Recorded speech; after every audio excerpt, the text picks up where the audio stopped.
Dans un monde en proie à des catastrophes constantes, des monstres surgissent régulièrement pour semer le chaos. Ils sont classés par niveau de dangerosité: tigres, démons, dragons et enfin dieux. Face à ces menaces croissantes, une organisation a vu le jour, l'Association des Héros. Chargée de protéger les civils, elle recrute et supervise des individus dotés de capacités extraordinaires, répartis en 4 rangs hiérarchiques: S, A, B et C. Mais au sein de ce système bien rodé, un homme défie toutes les logiques établies. Un citoyen ordinaire, sans charisme apparent et chauve, nommé Saitama. Il possède une force absurde, capable d'anéantir n'importe quel adversaire d'un seul coup.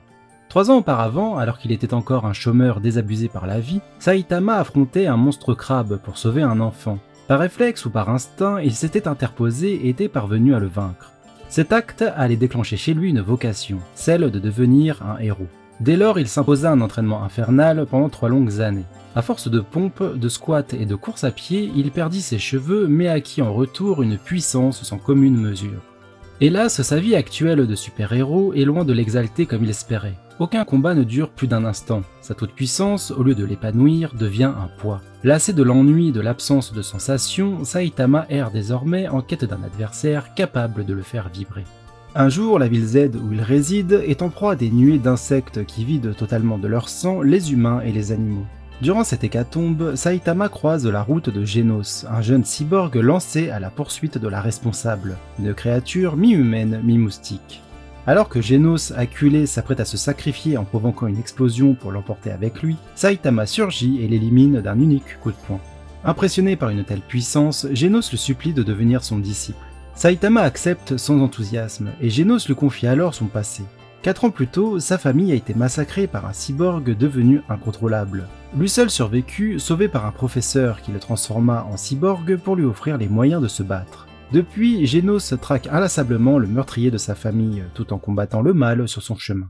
Le combat contre la femme moustique attire l'attention de la Maison de l'Évolution, une organisation secrète menée par le professeur Genos, un scientifique obsédé par l'évolution de l'espèce humaine. Fasciné par Saitama, qu'il considère comme un spécimen ayant transcendé les limites biologiques, Genos décide de le capturer pour l'étudier.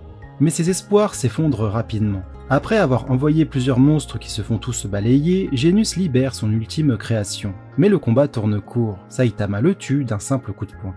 Face à cette force absurde, le scientifique reste désemparé et finit par renoncer à toutes ses ambitions.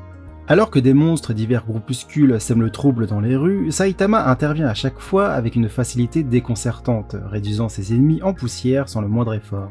C'est dans ce contexte qu'il croise la route de Sonic, un ninja à la vitesse fulgurante et à l'ego surdimensionné. Mais leur affrontement tourne court. Saitama, sans vraiment le vouloir, le ridiculise complètement. Humilié, Sonic jure de se venger et fait de lui sa cible personnelle. Pour autant, malgré ses exploits répétés, aucun média ne parle de Saitama et aucune reconnaissance ne vient récompenser ses efforts. Éreinté par cette indifférence, il accepte de s'inscrire au test d'entrée de l'Association des Héros aux côtés de Genos. Lors de l'examen, Saitama pulvérise tous les records physiques, mais échoue lamentablement à l'épreuve écrite. Il est donc placé au plus bas de l'échelle, au rang C, tandis que Genos intègre directement l'élite de rang S.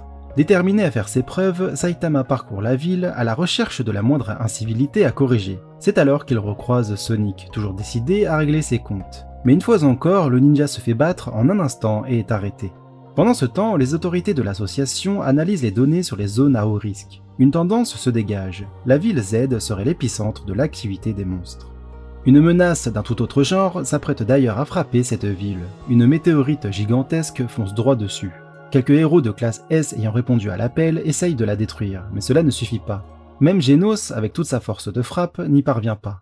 Saitama intervient alors et pulvérise la météorite d'un coup, sauvant la ville de la destruction totale. Cependant, les débris de la météorite s'écrasent au sol et ravagent toute la ville. Après cette action, Saitama grimpe en flèche dans le classement de rang C, ce qui n'est pas au goût de certains héros. Cherchant à le décrédibiliser, ils attisent la colère de la foule, l'accusant d'être responsable des ravages. Mal informés, les citoyens se laissent convaincre et huent celui qui vient pourtant de les sauver. Face à cette injustice, Saitama hurle à la foule qu'il n'a jamais cherché la gloire. Il n'est pas devenu héros pour être applaudi, mais simplement parce qu'il en avait envie. Peu de temps après, une invasion de monstres marins surgit, menée par le roi des profondeurs. Malgré l'intervention successive de plusieurs héros, personne ne parvient à le vaincre. L'ennemi est bien trop puissant. Lorsque Saitama finit par arriver, il abat le roi des profondeurs d'un seul coup. Cette fois, la population l'acclame, fascinée par sa puissance. Mais l'un d'eux vient semer le doute en blâmant tous les autres héros de leur inefficacité, alors que Saitama, un rancé, a réglé le problème en un instant. Pour désamorcer les critiques et préserver l'honneur de ses camarades, Saitama prétend que le monstre avait déjà été sévèrement affaibli par les autres héros et qu'il n'a fait que l'achever. Il accepte ainsi de passer pour un imposteur et de subir le mépris de tous. Peu après, il reçoit une convocation de l'association des héros qui lui propose de passer au rang B, ce que ce dernier accepte. Plus tard, tous les héros de la catégorie S sont convoqués au QG de l'association des héros situé en plein cœur de la ville A. Genos, bien qu'encore nouveau dans l'organisation, propose à Saitama de l'accompagner. Sur place, les responsables leur apprennent que Ridma, une héroïne voyante dont les prédictions se sont toujours réalisées, vient de trouver la mort. Avant de s'éteindre, elle a laissé derrière elle un tout dernier présage. La Terre est en grand danger. À peine le message est-il délivré qu'une attaque massive secoue la ville. Un gigantesque vaisseau extraterrestre surgit dans le ciel et anéantit la ville A en un seul tir. Seul le quartier général des héros résiste à l'impact, protégé par la robustesse exceptionnelle de son architecture. Tandis que les héros de classe S affrontent les monstres au sol, Saitama, sans perdre de temps, s'infiltre seul dans le vaisseau mère. Réduisant l'équipage en miettes pièce après pièce, il atteint finalement la salle du trône, où l'attend Boros, le chef suprême des envahisseurs, qui se proclame maître de l'univers. Il raconte alors que sa puissance était sans égale, jusqu'à ce qu'une prophétie lui annonce qu'il trouverait quelque part dans l'univers quelqu'un pouvant lui tenir tête. Sa rencontre avec Saitama le persuade qu'il a enfin trouvé son égal. Le combat qui s'ensuit est titanesque. Boros révèle une force démesurée et une capacité de régénération hors norme. Il libère sa puissance scellée et dans un déchaînement d'énergie, expédie Saitama sur la Lune. Mais ce dernier revient sans difficulté indemne. Le duel reprend, Boros déploie sa forme ultime jusqu'à ce que Saitama, lassé, lui assène un coup un peu plus sérieux, qui le pulvérise. À l'agonie, Boros admet sa défaite et que l'écart de puissance entre eux était bien plus grand qu'il ne l'avait imaginé. Le vaisseau s'écrase finalement au sol, les derniers membres de l'équipage extraterrestre sont neutralisés et les héros encore en état d'agir assistent à la fin de l'attaque. Suite à ces événements, le QG de l'association est reconstruit, renforcé et désormais connecté à toutes les autres villes via un nouveau réseau d'infrastructures pour permettre une réponse plus rapide aux menaces futures. Saitama, lui, retourne à sa vie modeste aux côtés de Genos. Alors qu'ils faisaient leur course, un nouveau monstre surgit en ville. Il est immédiatement dissuadé par King, héros de rang S qui passait par là et considéré comme le plus fort de tous. Du moins en apparence, car en vérité, King n'est qu'un homme ordinaire, sans la moindre aptitude au combat. Ses supposées victoires sur de puissants monstres sont en réalité le fruit de malentendus, chacun d'eux lié aux interventions passées de Saitama restait dans l'ombre. La réputation de surhomme de King repose donc sur une succession de coïncidences qu'il n'a jamais cherché à corriger. Face à ses responsabilités, il prend simplement la fuite pour aller s'enfermer chez lui et jouer à des jeux vidéo. Mais il y retrouve cette fois Saitama qui s'est invité sans prévenir. Confronté, King panique et finit par lui avouer toute la vérité. Plutôt que de le juger, Saitama lui propose de jouer ensemble. Il lui adresse tout de même un conseil, avouer publiquement son imposture et renoncer à son titre, ou choisir d'assumer cette image et de devenir assez fort pour la mériter. Pendant ce temps, Fubuki, héroïne au sommet du rang B, mène une enquête sur Saitama. Elle s'avère aussi être la sœur cadette de Tatsumaki, la célèbre télékinésiste de rang S, redoutée autant pour sa puissance que pour son tempérament explosif. Accompagné de ses sbires, Fubuki finit par tenter d'enrôler Saitama de force dans sa faction. Refusant sa proposition, elle lance alors l'attaque, mais se heurte très vite à la réalité. La différence de niveau est abyssale. Et lorsque Sonic, venu une nouvelle fois défier Saitama, est mis hors d'état de nuire en un seul coup, elle reste sidérée.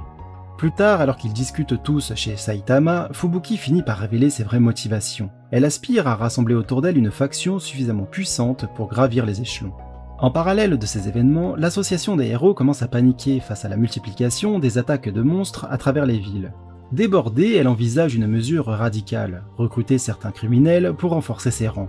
C'est au cours d'une réunion confidentielle réunissant héros et criminels que se démarque un individu, Garo, maître en arts martiaux.